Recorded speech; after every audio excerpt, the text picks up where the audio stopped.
Praise the lord. దేవుని ఘనమైన నామమునకు మహిమ కలుగును గాక. ప్రియులారా, ఈ హోప్ ఫర్ టుడే వాక్య సందేశాలు ప్రతిదినము కూడా మీకు ఆధ్యాత్మిక ప్రయోజనాలను కోర్చాలని, అలాగే మీరు అనుదినము దేవునికి సమీపముగా చేరాలని ప్రార్థనతో లైఫ్ చర్చ్ వైజాగ్ నుండి మీకు అందిస్తూ ఉన్నాం. నేటి ఈ సందేశంలోనికి స్వాగతం.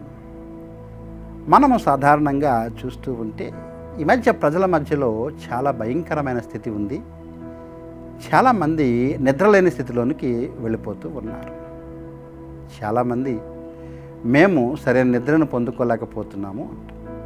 నిద్ర అనేది కేవలం విశ్రాంతి మాత్రమే కాదు, కానీ అది ఒక ప్రశాంతతను లేదా నెమ్మదికరైన స్థితిని సూచిస్తూ ఉంది. కానీ జనులు నిద్రలేని స్థితిలో ఉన్నారు అంటే వారికి ప్రశాంతత, నెమ్మది లేదు.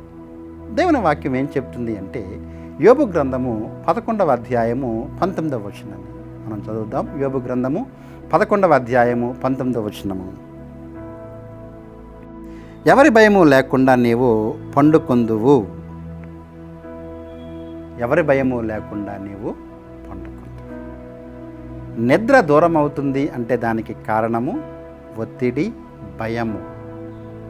అయితే ఇక్కడ వాక్యం సెలవిస్తూ ఉంది, మనకు సరైన నెమ్మది, ప్రశాంతత, నిద్ర కావాలి అంటే భయము లేని స్థితి మనకు కావాలి.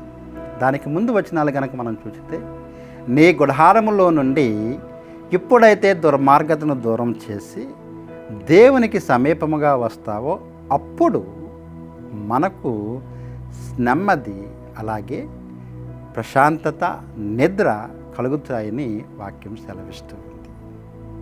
ఎప్పుడు మనం భయంలోనికి వెళతాము అంటే, ఎప్పుడైతే దేవునికి దూరంగా ఉండి మనలో దూరం చేసుకోవలసిన వాటిని వేటో దూరం చేసుకొనక దేవునికి దూరమైన సమయంలోనే మనకు సరిగా విశ్రాంతి, నెమ్మది లేదా నిద్ర అనేది ఉండదు. దానికోసం ప్రత్యామ్నాయంగా చాలా పద్ధతులు వారు ఎదుర్కొంటూ ఉన్నారు. చాలామంది రకరకాల పదార్థాలను వారు తీసుకుంటూ ఉన్నారు నిద్ర పొందాలి అని చెప్పి. చాలామంది ఇతర కార్యాలను కూడా ఎంచుకుంటూ ఉన్నారు. కానీ వేటి ద్వారా కూడా నెమ్మది అనేది వారికి లభించటం లేదు. అయితే నెమ్మది, ప్రశాంతత అనేది ఎప్పుడు వస్తుంది అంటే, ఎప్పుడైతే మనము దేవుణ్ణి ఆశ్రయిస్తాము. దేవుణ్ణి ఆశ్రయించినప్పుడు ఇదిగో వాక్యం చెబుతూ ఉంది, ఎవరి భయము లేకుండా నీవు పండుకొనేదావు.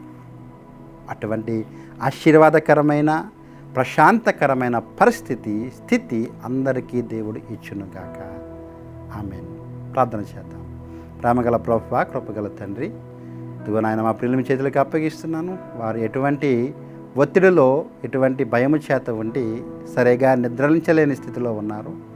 అలాంటి వారిని మీ చేతులకు అప్పగిస్తూ ఉండగా వారి భయమును, వారి ఆందోళనను దూరపరిచి వారికి చక్కని ప్రశాంతకరమైన స్థితి ఇస్తారని నమ్మచ్చు.